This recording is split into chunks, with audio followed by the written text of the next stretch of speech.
We're going to go ahead and get started. We're running about 55 minutes behind schedule.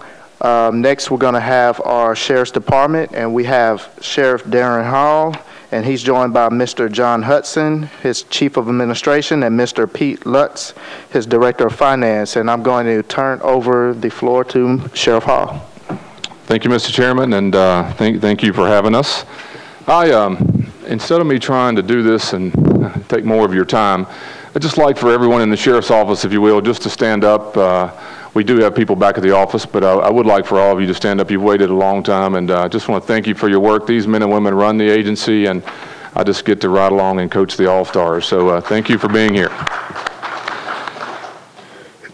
We, as we set out 10 years ago, when I became the sheriff, one of our goals then, and still is to be fiscally responsible, as you would hope, and we would hope that you expect us to be.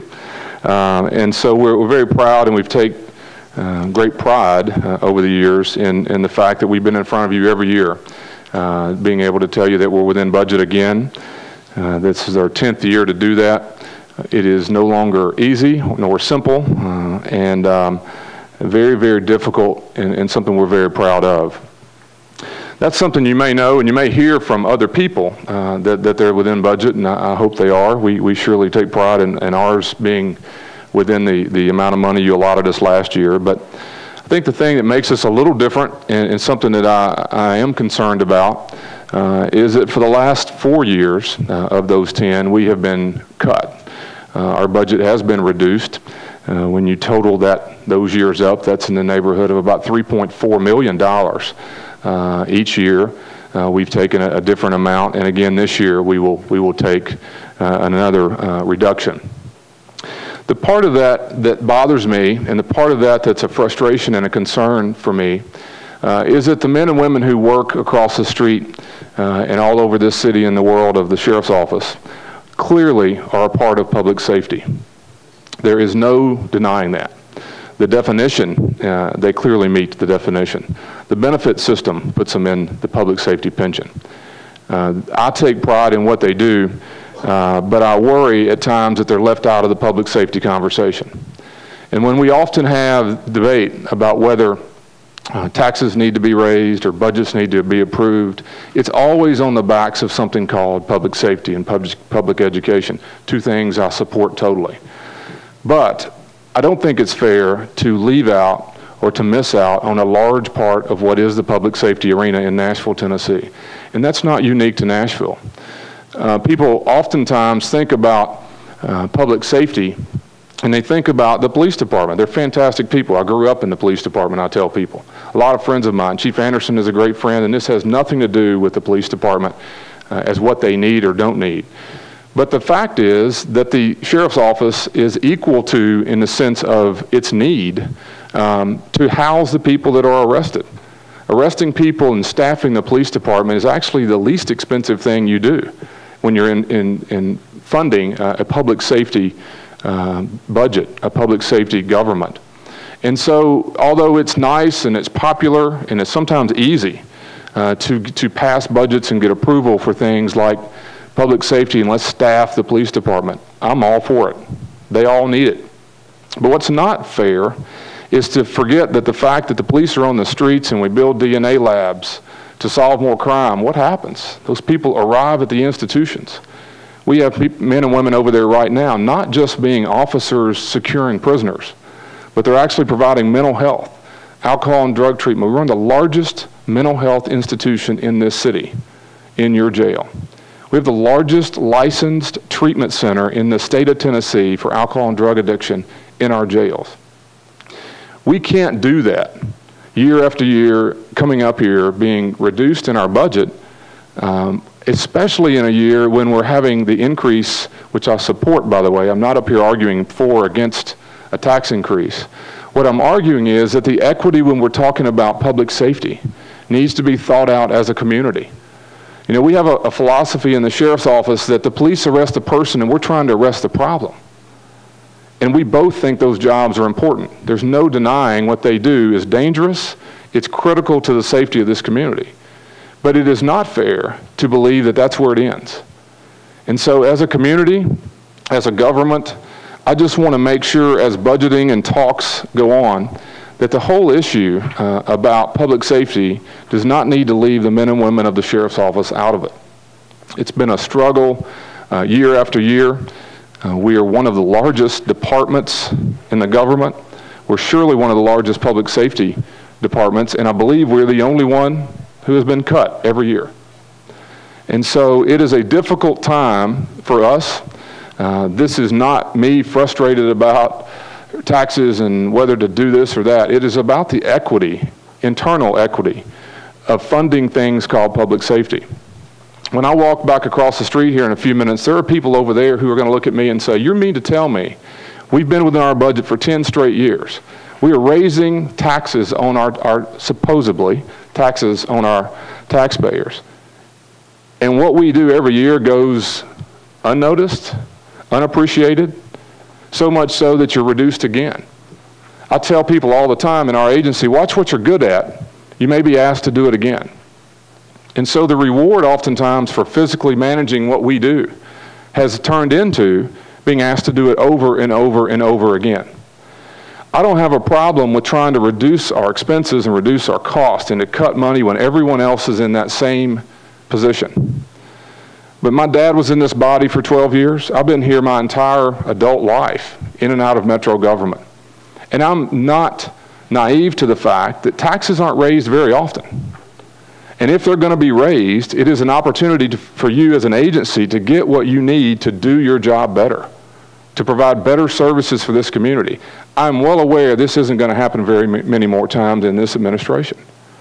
So I'm sitting here representing 800 plus people who do a critical function for public safety, but I'm having to explain to them why they do such a great job that we're rewarded with being reduced year after year after year.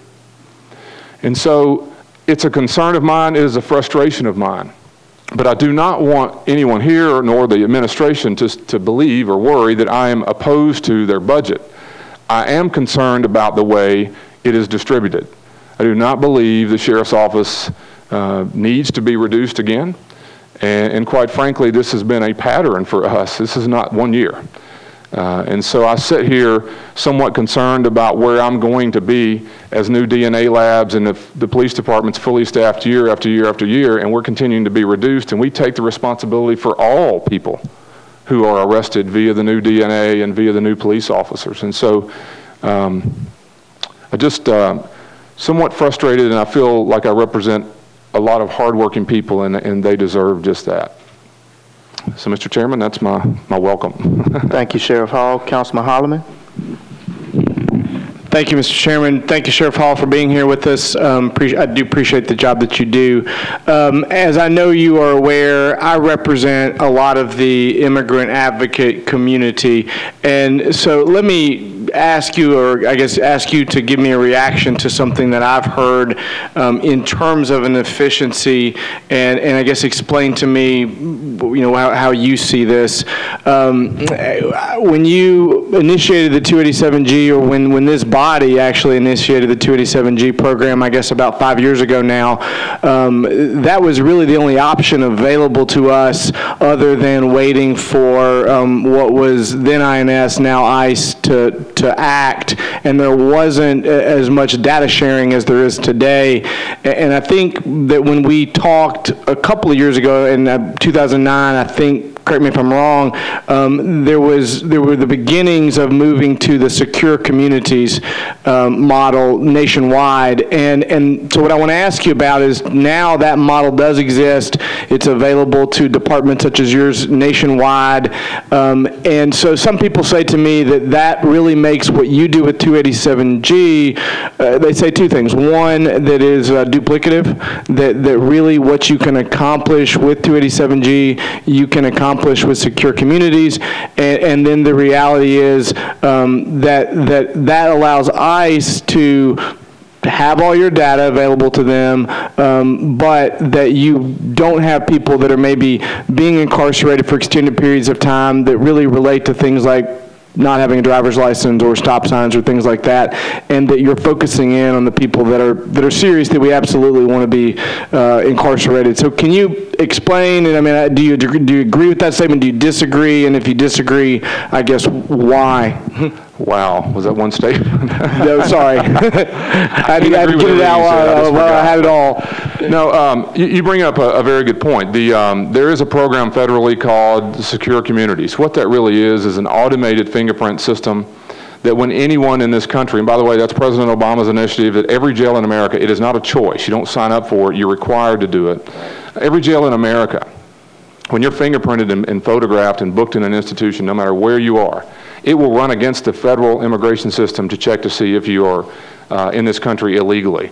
But let's stop right there. The only people it will identify are if you're already in the system as being in the country illegally. Okay, so let me give you a real example. You come across the border, however you got here, and you rob, or you steal, or you do whatever, and you get arrested. Okay, historically in this country, let's say in the last 20 years, that person may not at all be identified. They wouldn't have been identified in Nashville, Tennessee. So they get released and arrested, released, arrested, or released and arrested. So what happens is Secure Communities now is initiated, and it checks to see if you're in the illegal immigration system. The answer is no. So you get to keep going. Now, if you're ever removed, deported, and brought back in, and excuse me, when you're removed, then you're in the system and you get rearrested, then it clearly will identify you. So it has a value, and it is a good thing, but it's not duplicative of what we do. We actually, if you're in the system, that's an obvious check. Right. If you're not in the system, there's another way to verify if you're legally in the country.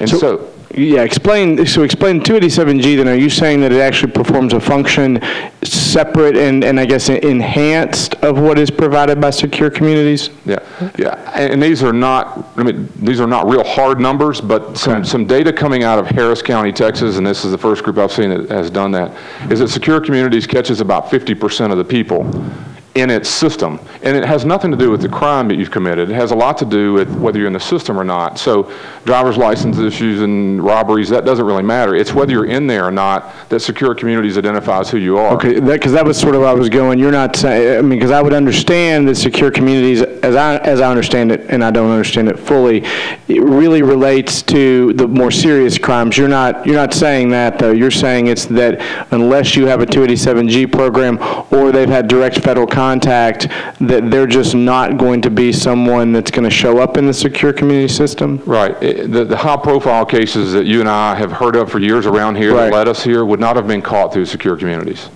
Okay, and so it has a value. There are communities all over this country that have no contact with immigration that now have, if you're in there, and you have a no driver's license offense, let's say, it will identify you and say, wow, he's arrested, he's in the system, he's illegally in the country, and the federal government decides what to do with you. But you could also be in the country illegally, have been arrested 10 times, now you've robbed a bank. It's not going to know you, so it won't catch you through Secure Communities. And why is that? Because they don't know who you are. And the only thing it does is check against the system of already identified people in the country illegally. If you snuck in here and have committed crimes over and over again and never were in the immigration system, you will not be identified through the Secure Community program.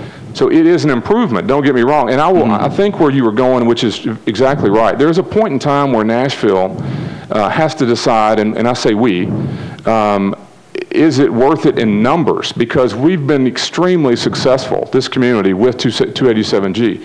But it doesn't mean that it has to stay because we want it to stay. We've decreased it year after year with the budget that's in front of you, staffing it anyway. So at some point in time, can we transition it, which is what I've said all along, to Secure Community only? Well, and that is my ultimate question, is that where you see it going? Do you agree with that as a policy matter? And are we in that transition phase? And if so, how long is that transition phase? I think we're in the real evaluation of it. Our numbers are here. We submitted a 5-year report to you because it hit the 5-year mark just a few weeks ago. Right. It really is about that. Where do we want to go? And I'm talking about we, not the Sheriff's Office only. The future of 287G at the federal level. What is the President and the Congress's support or not for it? They will all be here next week. Excuse me, not the President, not Congress. Right. The officials that are in charge of ICE at the federal level. And we're having conversations with them now, not just Nashville, but everyone, some 70+ jurisdictions around the country that are doing it.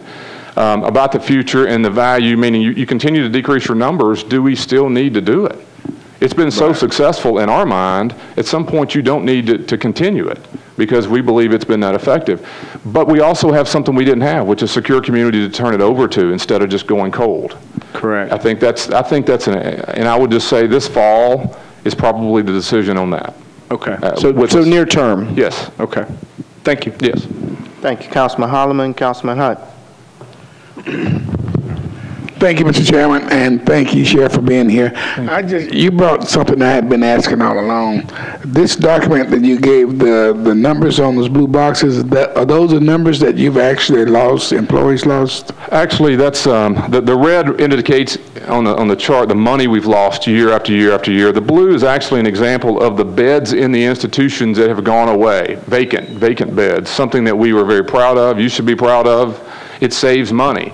But the problem is, if you put these two things together, that's about $3.4 million that is out of the budget. The beds, the blue line, the inmate beds are available to the county, but it does not, in our position, it does not save me money in my sheriff's office budget because we're cut every year. Are you short on beds now? We have plenty of beds, and I want to answer your final question. We have 78 officers who have lost their positions in the last 4 years. So the number of people gone is 78 out of our agency, while this pattern that you see in front of you. The money is in red, the blue is in beds available to the county. I think you guys voted on Tuesday night on an effort that we were out trying to do to generate revenue for the county in renting space. A company is now renting the space, some $150,000 of revenue. And just for the record, that comes back into the general fund. That does not come to the sheriff's office. So the efforts to go out and generate revenue are somewhat difficult to be motivated to do over and over again when it really does not come back to the entity that's out doing the work trying to initiate that. Right. I'm aware of that because it came before my committee. What I'm trying to do is determine, you said all total over the last 3 years, how many employees have you lost? 78 positions. No one was laid off, but when we had a vacancy, we froze every position that was vacant, and then we've now eliminated those 78 out of our funded budget. So you didn't lose the body, you lost the positions. Right. When someone left through the attrition of the last 3.5 years. Well, okay, that's what I was after, because I've been asking that question because the fact I want some in the public to realize that we're working every day, even though we're going through what we're going through, looking good as a city, we're still losing employees every year, and we've lost quite a few employees, and I want the public to know that we are still doing a good job with least amount or reduced the number of employees. I was thinking, we went through some things before when we was out of bed. That was because of overcrowdedness, and then the feds came in and we had to shut down and do a lot of stuff. Are we heading in that direction again when you're talking about losing beds? Actually, Councilman, we're doing very well as a city, as a community, because we have available beds to rent, if you will. I mean, if that's what we want to do as a community, not the sheriff's office. Because you, as a council and the government, built institutions, 6-7 years ago, they're available, they're there, and as beds are available in the county, the debate, just like it came in front of you the other day, was do you want to generate revenue as a county while those beds are available or not? That's a question. But we're not in the position that I grew up in that you're familiar with, where we had more people than beds. Mm-hmm. We have more beds than people, but the problem is I don't have the money to match those vacant beds. It helps me do what I really need to be doing. I've continued to reduce budget every year in the areas of services that we provide not only to the inmates. I mean, we have a ton of people, as you guys know, that are not only addicted in the world of addictions, but the mental health issues that we face every day.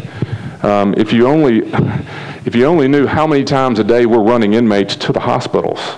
It's a constant thing that drives our cost up. Which gives me a far-fetched idea. We got all that extra room and the buildings, and you're running the kind of largest drug program, you said, in this particular county. Why don't we consider getting some of these organizations to rent bed space from you to put some of those homeless people in?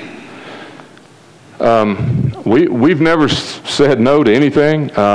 Yesterday, I think Office of Emergency Management was out there looking for shelters for what we've just gone through.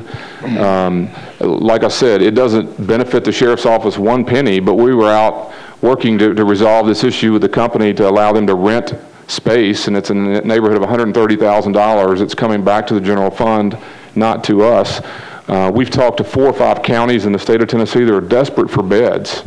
You know, and the issue is, does this body want those beds while built and available, or do we want to do some alternative programming for them? I just want you to understand, because we're in the budget talk, those beds sound like good things to you, and they are. We do not have the staff tomorrow to run anything else. We are below the margin we need to be to run the institutions the way it is today. The men and women, the 78 that are gone, really doesn't really explain what the people who are working there have had to take on as an additional duty, because we've lost people. Does the Fed require you to have X amount of people per prisoner? And I think they do, don't they? Yes, space and toilets and showers and things that we have to provide, that's all in standards. So what I'm saying is that you got to have, in other words, if you are at your bare bones cut right now, you only have enough employees to, let's say, accommodate 300 prisoners. So where's the cutoff point based on the number of employees you got? If you don't have enough employees, can you take more prisoners? The answer is no. I couldn't take another, I mean, the police arrest number tonight, we manage that daily. I could not take another person in any agreement. We were kind of talking about other counties without money to do that. Okay. Because we literally have turned the lights off in units and moved everybody in here, crowded areas that we probably shouldn't, because we don't have the staffing to run the institutions the way we need to. I'm not comfortable at all with the cut that we are in front of you tonight. We cannot cut any more positions in the institutions that are over there. What we would have to cut are the services we provide outside the institutions. There's just nowhere else to go.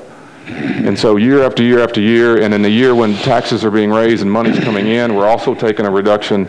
That's just, for me, if not tonight, we're going to be at a very critical point in the sheriff's office. And we've all been there before. The federal court's an expensive way to get out of your trouble. We don't want to be there. But I will also tell you, I can't walk back across the street and tell these people who do a critical public safety function that we're not in the conversation about public safety anymore. Okay. Thank you so much. That's an interesting concept. Thank you. Thank you, Councilman Hunt. Councilman Baker. Thank you, Chair. Thank you, Sheriff, for being here. First of all, I'd like to thank you and all your team that come out and built England Park out in my district, and also a park in Bordeaux. And all the work that your crew does, Michael Raines and all of them, not just in my district, but it got 35 districts, and all the free labor and everything that y'all do. If anybody in Metro's budget should be raised, it should be y'all's. Thank you. Thank you, Councilman, and thank you for your leadership on the park, the England Park. We went out and took some pictures and sent those to some of the volunteers that came in from all over the country to help, and there was all sorts of people in the park on the day I took the picture. I thought that was a great example, so thank you very, very much. Thank you, Councilman Baker. Councilman Tiger. All right, so let me make sure I understand this. If the judges all of a sudden sentenced 100 more people than what you were planning for and expecting, what would happen to those people that were incarcerated? Well, they would be housed in what I would consider to be non-satisfactory, you could almost say unconstitutional conditions. We do not have the people to supervise additional bodies. Therefore, we'd have to move the inmates, additional inmates, into where other inmates are. All right, so, but we get reimbursed X number of dollars per day from somebody for every bed that's filled, but that money doesn't count towards your department? We do not receive that revenue in our agency, and not all inmates are refundable, I guess you would call it, or we're able to get money refunded for, but we do not receive that. It goes to general fund, and then it's back through you guys as a budget item. Okay. So at a time when we're asking the citizens to pay higher property tax rates and selling more policemen on the streets. And we assume we've got judges that are going to comply, and we're telling folks that repeat offenders, we've got the beds to store them. So there's 2, 3, 4 components in this public safety arena that you're giving us. So we've got everything covered except the last one, which is put them away and supervise them. Councilman, that's my concern. You can pick the paper up any day of the week. I read this just a couple days ago. Whether it's the state has changed the law on wanting to get tough on domestic violence, I think most people would agree that's a good idea. What that really means is put them in jail longer. That's a misdemeanor crime. They will do that time in our facilities, somewhere in the $300,000 range for that one fiscal note on that new law. Just a couple days ago, there was an article talking about increased aggravated assaults around Nashville. I'm not sure if that's true or not. I'm just saying, well, if we get focused on that and bring those individuals to the system, this part of the system doesn't have the funds to manage additional people. We are floating at a very difficult stage from a budget-wise. Mr. Chair, I'm going to suggest that you make some notes here, and the chair of our Public Safety Committee is not here this evening, but this seems to be a subject that needs further revisiting and review very quickly, and I would suggest our committee structure start reviewing it. All right, so Councilman Baker hit upon what I've said for 23 years. I apologize, I may go into my Tim Garrett mode here for a second. But there is no doubt in my mind, and I don't think even for council members that have been here for 9 months that have experienced the benefits and services from Community Services Division, that community services, dollar for dollar, is the best taxpayer value going, bar none. That we can send 3, 4, 5 nonviolent offenders who've made a mistake or fallen behind on an alimony or whatever minor or in some eyes major offense, but not violent folks, out into the districts and pick up trash and do extra brush pickups and help in community cleanup days and pick up white goods from the curb and all those things that we call Mike and his staff to do. You don't have the resources in this budget to put any more crews out. So we're funding an extra brush pickup, but in a $100 million tax increase, we can't put X number of more crews on to go out in people's district and make Nashville more beautiful or more livable. The answer to me would be no, I surely can't do that. One thing, though, that I do, I mean, and let me qualify this. We work very well with Public Works, first of all, and this is not about what they do and what they don't do, but one of the things that those of you who've been in this body, in a previous budget cut year several years ago, we took on what is the bulk item pickup for the county from Public Works. We do virtually every bulk item pickup is accomplished through the sheriff's office. We work well with them. It's a very coordinated effort. Public Works needs revenue, money, budget, dollars. What's unfortunate to me is the entities that we interact with daily and work very well with, water, Public Works, the police departments, all these other places are receiving more monies, maybe because they need it, maybe because they can go do better things, but we are not receiving any additional funds. And so as I sit here, I'm not fair to the people who work there, but I'm also not fair to you as we get inundated with requests. As you know, I think we're very responsive. But the point of it is, there's a point where we're through. We can't do much more, and it's unfortunate because it is a very efficient way to handle constituent services. How many crews do we have out in the streets on an average day? Mike, what's the number? 17. And I suspect as young council members learn of the type services and things that these do. Councilman Harrison asked earlier today about alleyways that were not dedicated metro-based, but the answer to his question was how you get cleanup of those alleyways that are blights on neighborhood is you call Mike Raines. You're our final avenue. Otherwise, we have to tell a neighborhood group or a complaining citizen, you know, get your husband out of bed and you all go do it yourself, because we don't have an answer for you. Or maybe we can find some volunteers. But ultimately, you're the final resting place for most of the problems that district council members and even at-large council members face from constituents day to day. And services. So would you please provide us the cost of what it would take to put an additional crew average in your budget? And like I said, we'll talk further about your jail situation in that.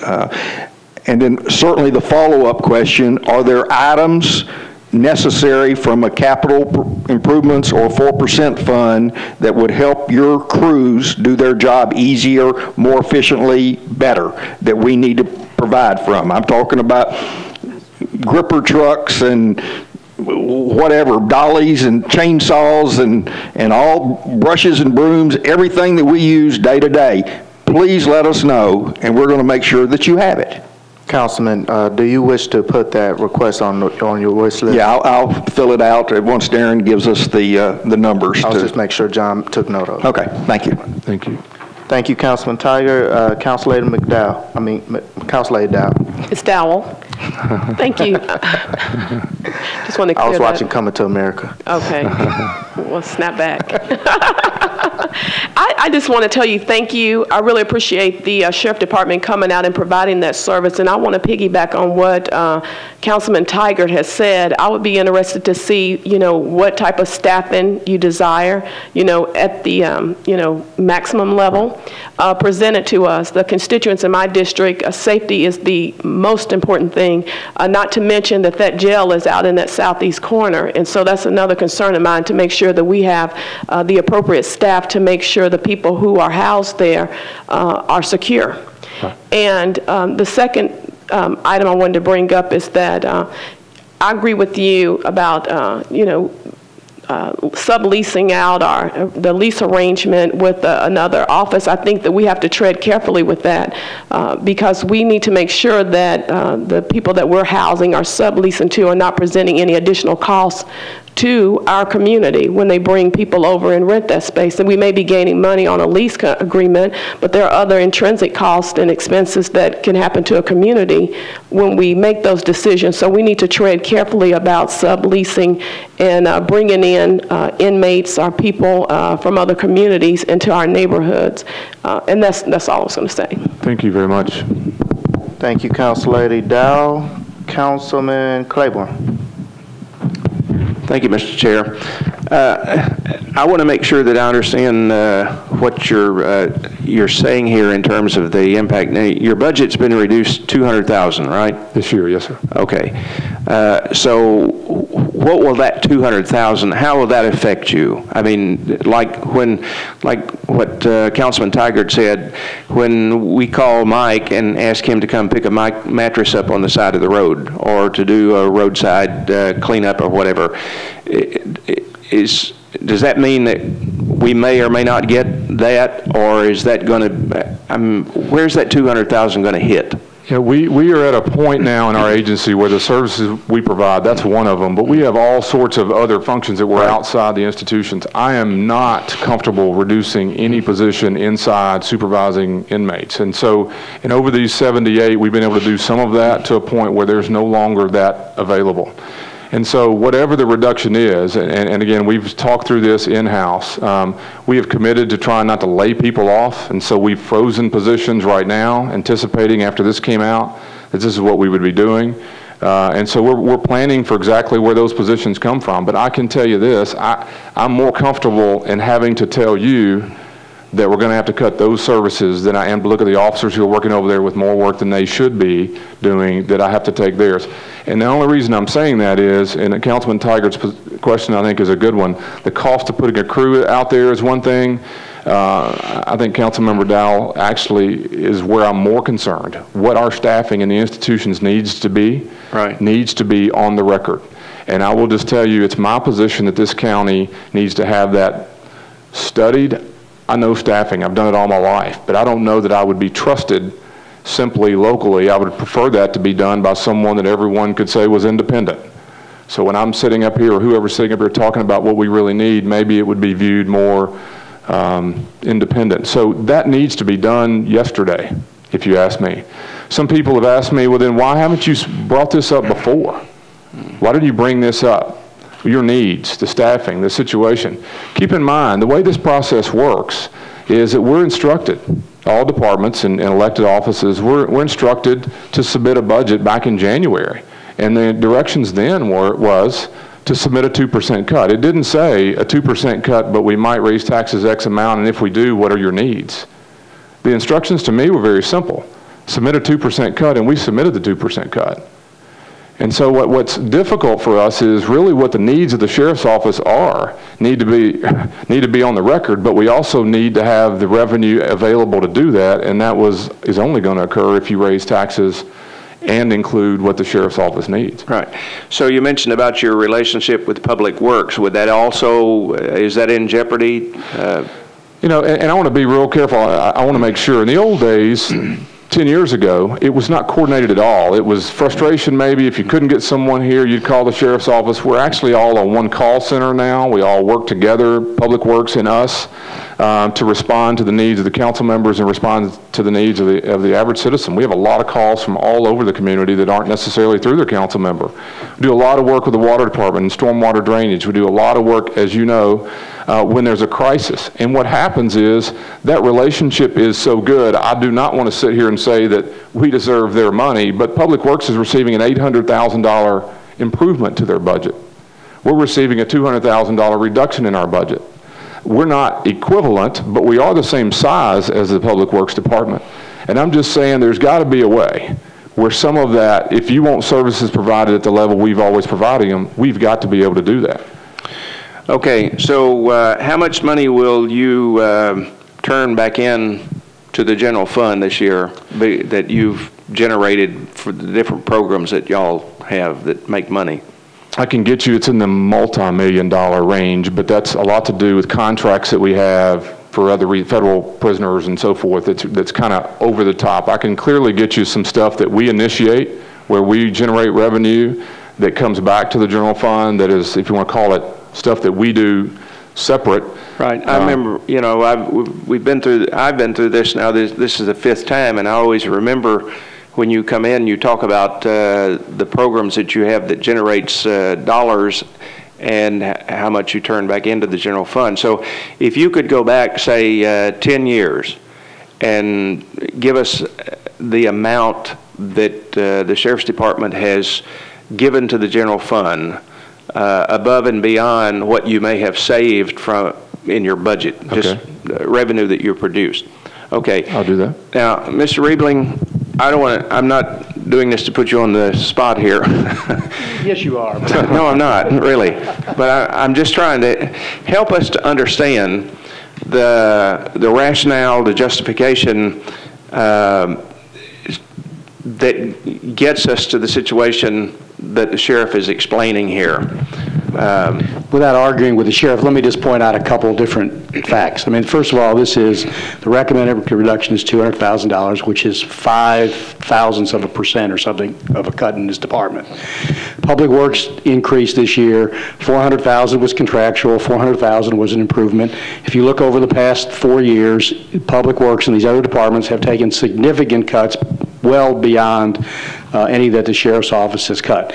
Not at all criticizing the work of the sheriff. He is a great sheriff and does a great job in the department and for the county and for everything else. But it is in perspective, just remember, it is a very, very insignificant cut. And when, you know, if he didn't submit any requests for improvements, he is the only department in the government then that didn't submit requests for improvements when we did the budget this year, because everybody else asked for improvements.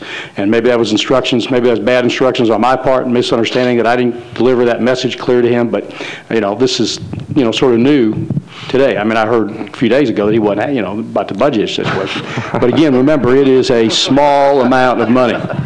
Excuse me? I'm sorry. I didn't know where you heard it. I wasn't in town. Did I say something was wrong? Oh, okay. Yes, several things. The issue is not about, and by the way, first of all, the instructions on us to submit to you were one thing, a 2% budget reduction. That was the rollout, and we did that. We've done it every year that way. And when you tell someone to reduce your budget by 2% because the revenue wasn't where it's supposed to be, we all agree with that, I understand that. But it doesn't make sense to ask someone to submit for cuts because there was no revenue for us to ask for improvements anyway. I mean, if you had told me or us that there was money available and we needed for what the agency needs, I'd love to have done that. We would have done that months ago. I mean, I had no indication that we were going to do a tax increase when we did the budget rollout. I mean, it's something that came up later. Okay, I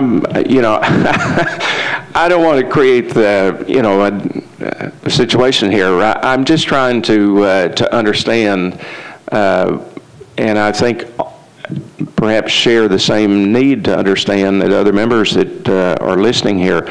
It does, when we talk about public safety, the Sheriff's Department is the flip side of the coin from the Police Department.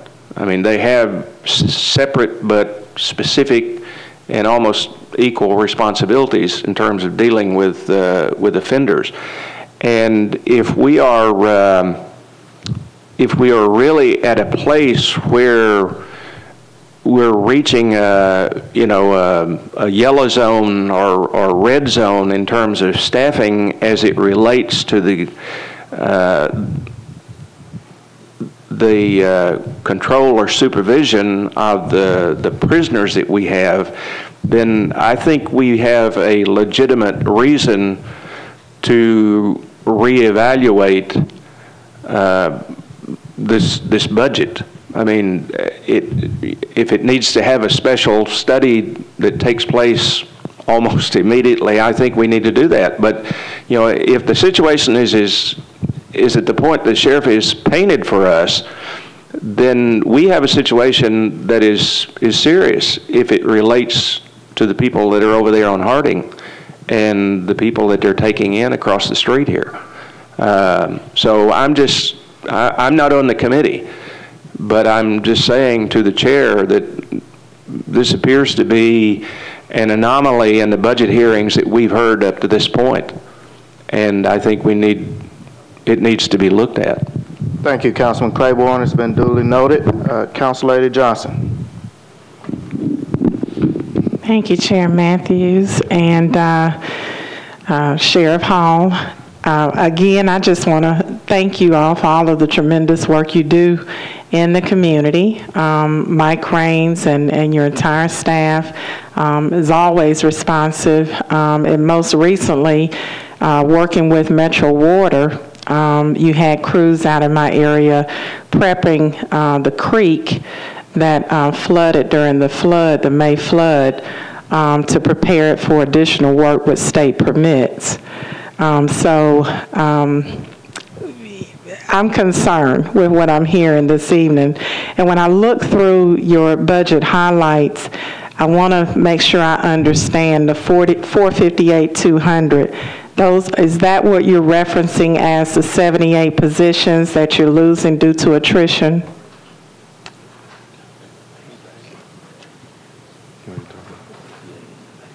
It's E73, I'm sorry. The actual amount of money in this year's cut, as Mr. Riebling brings up, is a $200,000 total amount off of our budget. So the $200,000 that's under the recommended reduction to be determined by you, that's where you're having the issue. So the 458 is not, what is that? That's the bonus that they gave last year. They basically have to adjust that and take that out of the budget for this year. Okay.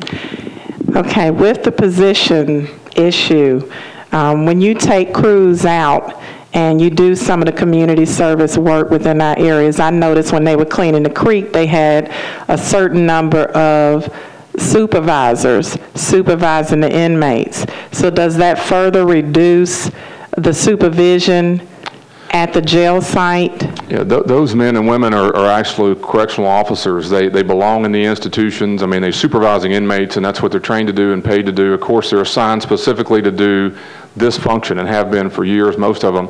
But that's the issue. We're at the point where they would have to be assigned at some point, and I'm not saying this is a scare tactic for tomorrow morning. I'm saying we've got institutions at staffing levels can't weather any additional numbers as we would go up, and we're continuing to be reduced, and this $200,000 is going to have to come from somewhere. So we would then go back into the agency and figure out where that is. And what I'm not comfortable doing is cutting positions out of the jails and allowing what we call the community service work to continue. That's not safe for the institutions, and I would have to move them back at some point.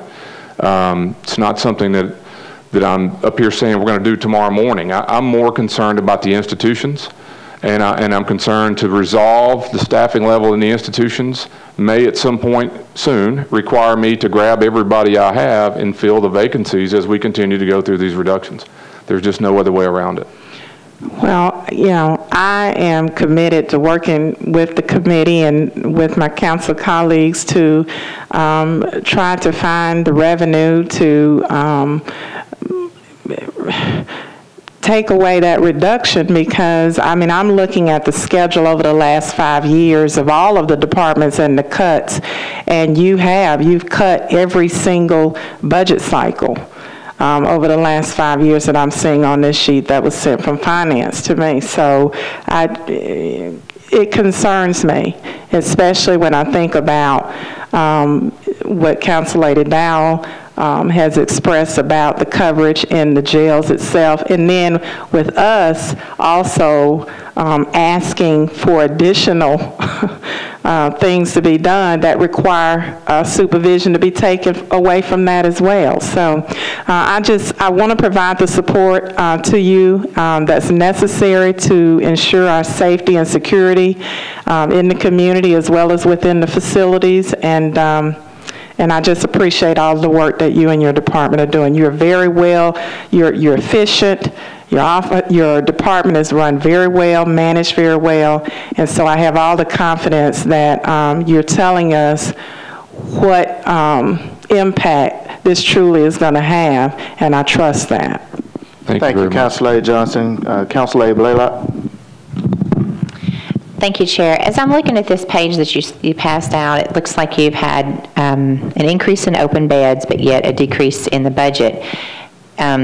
Rich, this may be a question for you. Is that one of the main driving forces for the decrease?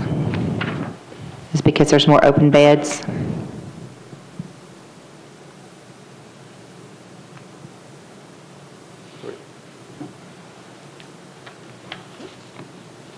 Mr. Riebel? Well, Rich.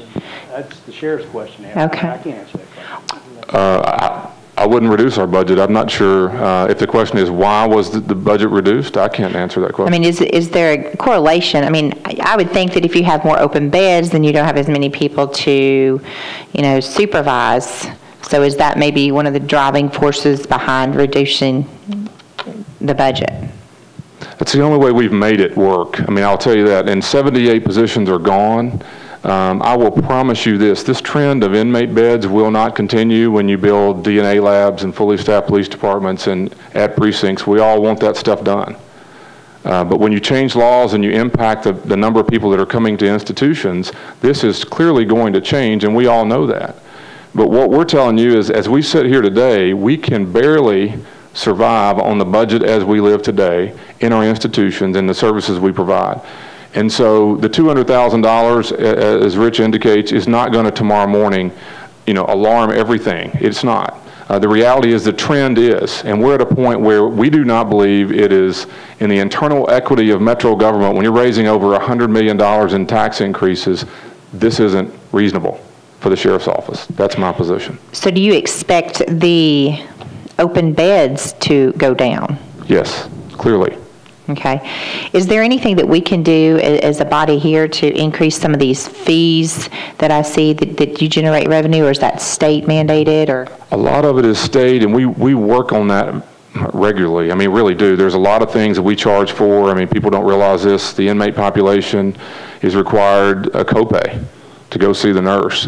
We generate revenue. I think Councilman Claiborne, the program we started, went to the state legislature and passed a law to allow them to do that. Every time you're booked in jail and arrested, and we dress you out in clothing, historically, that was your cost, the counties.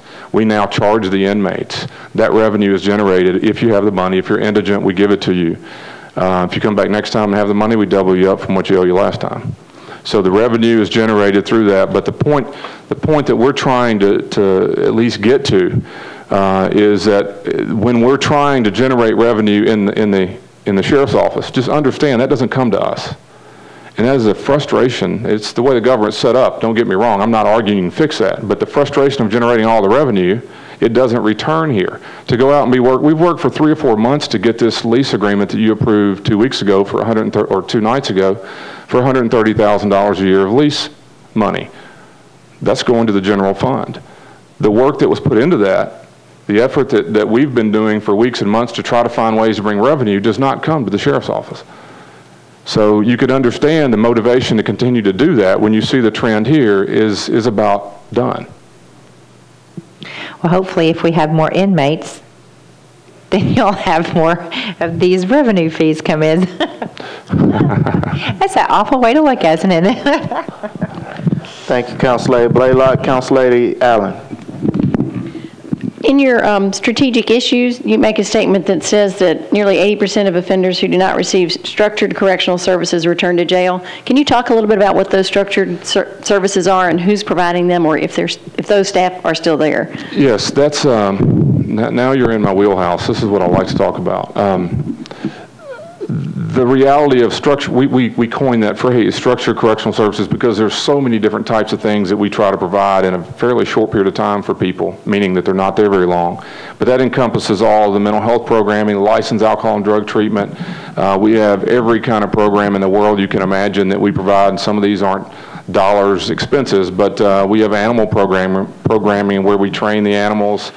We assign them to mothers who haven't been responsible while they're here. We're trying to work through. So we have all sorts of programming. So when we say structured correctional services, all of that's involved. And what we're trying to say is, if you do nothing with these people, if you strip all of that away, that's where we're headed eventually, you're going to end up with 80% of everyone returning because there is no service provided. It's something we work extremely hard at forever. We're going to, but we do not have the resources going forward to continue to expand on that. Thank you, Council Lady Allen. Councilman Tiger. I assume we're nearing the end here, so I just want to make sure that the funds for John Taylor and his puppy training and doghouse building, because the thought of him with a gun protecting the jail is very disturbing to me. So as long as he's going to stay in that position, I'm okay. If there's a scare tactic, that itself would be, well, that's not our... Councilman Pridemore. Thank you, Mr. Chairman, and thank you, Sheriff. As one of those 9-month new council members that my colleague mentioned, I'm greatly appreciative of your services and been utilizing them quite often. One of my questions is, well, the question, are there any services that are now provided by the Sheriff's Department in the jail that this government, are not charging any fees for, that we could ultimately do that to generate revenue? There are some places doing some things, and I'll just tell you, this is something we always have been, I think, out on the cutting edge about. But there are places doing things that we don't do that we've looked into. One of those is to charge a per diem. I mean, there are some jurisdictions in the country that if you're in jail sitting there today, they charge you for your per diem. Now, the reality of how a percentage can afford to do that, the administrative headache around that, my understanding has been less return than the work put in. I'm just using that as one example. That's one that's out there. We do a lot of things. There's a lot of revenue that comes in, for example, from the phone contracts where the inmates are calling homes, and you do not want to burden the family member. That's who's having to pay that. So when you go up on rates and that type of thing, in a sense, that's, to me, that's not exactly what you're asking for. Those are regulated by the state anyway. But there's some innovative, creative ways that I think Councilman Claiborne's question about we can generate some revenue, I think. Mike Raines, that everyone talks about, with the work that they do is incredible. We've done it for years and years around here. But really, the thing we started years ago was starting to recycle the metals. And that's thousands upon thousands of dollars out of all that work of getting it off the streets forever. We just took it, and got rid of it. We're right now in a program that I think it's fantastic. It's called Springback, and what it really is, it's a program out of Belmont University where they're taking and recycling mattresses. It's a fantastic program. Well, the best part of it is the people who do the work are people who are coming out of the jail and prison are now being paid. The people who are picking up the mattresses, a lot of them off the streets, are people who are incarcerated presently. And so what's happening is that recycling of the mattress has money value in it. It's a few dollars each, but when you multiply that out, it pays the salary of a person who's coming out of jail or prison, keeps him off the streets, keeps him out of these beds that we're talking about, but it generates revenue because instead of just picking it up and taking it to the dump, as we had historically done, we found ways to recycle some of the work to generate revenue to help offset some of the costs. So we are exploring it, and any ideas, I'll tell you, that you hear or think about, we will surely take it as far as we can to try to make sure, especially when it comes up with fees or generation of revenue. Well, I'm sure you'll get if you present it before this body, you'll get the support of this council. And by the way, don't suggest that the services that Mike provides start charging the council for that, please. Yeah, the hourly rate, we wouldn't have a budget problem, I promise. Thank you, Councilman Pridemore. Councilman Baker? Right, General. Thank you. Yeah, Michael Raines said, I'm really making y'all money. Everybody in my district got new mattresses. Now, I'd see that you got a lot of good support staff here. I'd say they're concerned about this cut. And I know they're not getting paid overtime for being here, so they're really concerned. Thank you. Thank you very much. Thank you, Councilman Baker. That's all of the council members that we have in the queue. Sheriff Hall, I would like to ask, just so that the Budget and Finance Committee can review it, if you could give us a visual of what the $200,000 cut would look like, okay. Just different scenarios of what may be cut, what you all may look at. I know that our chair would appreciate that when reviewing this. And I would like to thank you all for coming. Thank you very much. All right.